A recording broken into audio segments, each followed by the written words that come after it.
அனைவருக்கும் காலை வணக்கம். நம்ம இப்ப எங்க வந்திருக்கோம்னா தாமிரபரணி நதிக்கு வந்திருக்கோம். என் பேர் வசந்தி. நான் வந்து தூத்துக்குடி வாகைக்குளம் வர்த்தக ரெட்டிப்பட்டில இருந்து வந்திருக்கேன். ஒவ்வொருத்தரும் ஒவ்வொரு ஏரியால இருந்து எங்க மக்கள்லாம் வந்திருக்காங்க. இப்ப வந்து இந்த தாமிரபரணி தண்ணி வந்து ரொம்ப புனிதமானது. நாம நீர் வெயில் காலத்துல அவர் ரொம்ப அவசியம் தேவைப்படுது. நீர் வந்து எல்லாத்துக்கும் தேவைப்படுது. உங்களுக்கு எல்லாருக்கும் நல்லா தெரியும். இந்த நீர்நிலைகளை வந்து சாக்கடை மற்ற கழிவுகள்லாம் கலக்காம நீங்க வந்து நல்லா பாதுகாத்து வைக்கணும். ஏன்னா பார்வை இல்லாதவங்க நாங்க வந்து இந்த நதி வந்து எங்களால பார்க்க முடியாது. அதனால இந்த தண்ணியை வந்து நாங்க வந்து குடிச்சிட்டு இருக்கோம். இது வந்து ஆத்து வழியா அப்படி வருதுனால நாங்க இதை குடிச்சிட்டு இருக்கோம்.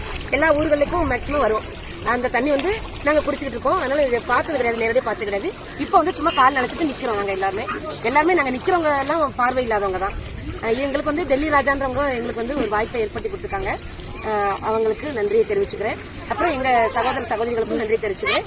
இது மாதிரி நீங்க வந்து பார்வை உள்ளவர்களாகிய நாங்கள் தன்னம்பிக்கையா பயன்படுத்துறோம், நம்பிக்கையா இருக்கிறோம், வாழ முடியும். நீர் இல்லாம நம்ம வந்து வாழ முடியாது. அதனால நீர்நிலைகள் நாங்க எப்படி பாதுகாக்கிறோமோ எங்களை மாதிரி நீங்களும் நல்லா இந்த நீரை வந்து பாதுகாப்பாக பயன்படுத்துமாறு உங்களை தாழ்மையுடன் கேட்டுக்கொள்கிறோம். நன்றி.